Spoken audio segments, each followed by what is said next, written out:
Il y a dans ce pays des oppositions qui peuvent se lever contre une réforme.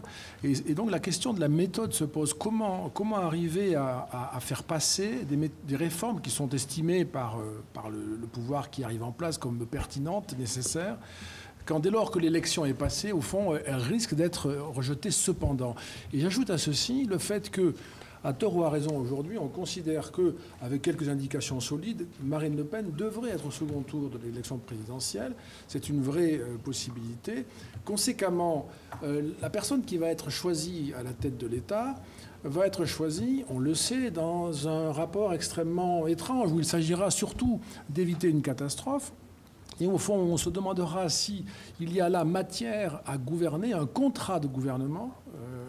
Quel type d'accord peut s'établir entre le nouveau président et les Français dès lors qu'il aura été élu dans cette hypothèse pour éviter le pire et non plus pour conduire des réformes que lui-même cependant pouvait juger essentielles. Il y a deux aspects dans votre question. Sur le deuxième point, je n'entrerai pas dans ce débat aujourd'hui.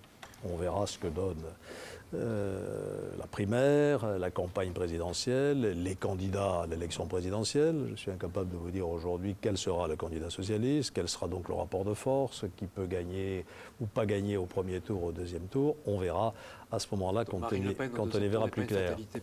Ça va dépendre de beaucoup des facteurs que je viens d'évoquer. La route est longue, hein. On voit bien qu'en 8 mois, il peut se passer beaucoup de choses. Donc ça, ce débat, il sera important, mais je ne souhaite pas l'aborder aujourd'hui. Sur la méthode, j'entends bien votre question et je l'entends d'autant plus qu'on me la pose extrêmement souvent et que c'est un doute dans beaucoup d'esprits, notamment chez les acteurs économiques qui considèrent que les promesses antérieures n'ont pas été tenues. Donc cette idée, elle existe, il est très difficile d'y répondre. Hein? Je dis souvent, la seule réponse, c'est la réponse par la preuve. Faites-moi confiance et vous verrez que je fais ce que je vais dire.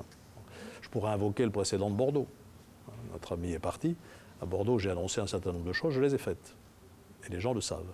Mais enfin, la France n'est pas une ville et Bordeaux n'est pas la France. Alors comment vaincre ce scepticisme?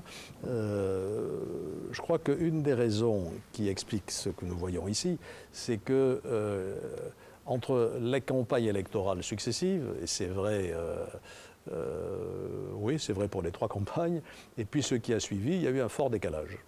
Si je reprends 95, campagne que j'ai bien connue, Jacques Chirac a fait campagne sur la fracture sociale. Je me suis rendu compte en arrivant que l'urgence maximum, c'était les finances publiques, que nous étions dans une situation extrêmement dégradée, qu'il y avait un trou dans le budget de la sécurité sociale qui menaçait son existence, et que comme on était avec le franc, on risquait de dévaluer si on ne remettait pas les choses en place. Et donc j'ai fait une politique qui a été ressentie comme une rupture avec la campagne de Jacques Chirac, d'où ce sentiment qui se traduit dans ces chiffres. C'est vrai encore plus aujourd'hui, de manière caricaturale, pour François Hollande. Est-ce qu'il avait promis en 2012 de réformer le Code du travail? Il avait promis de financer de terrasser la finance internationale, qui se porte toujours bien.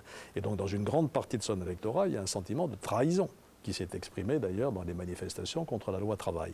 Je veux échapper à ce piège.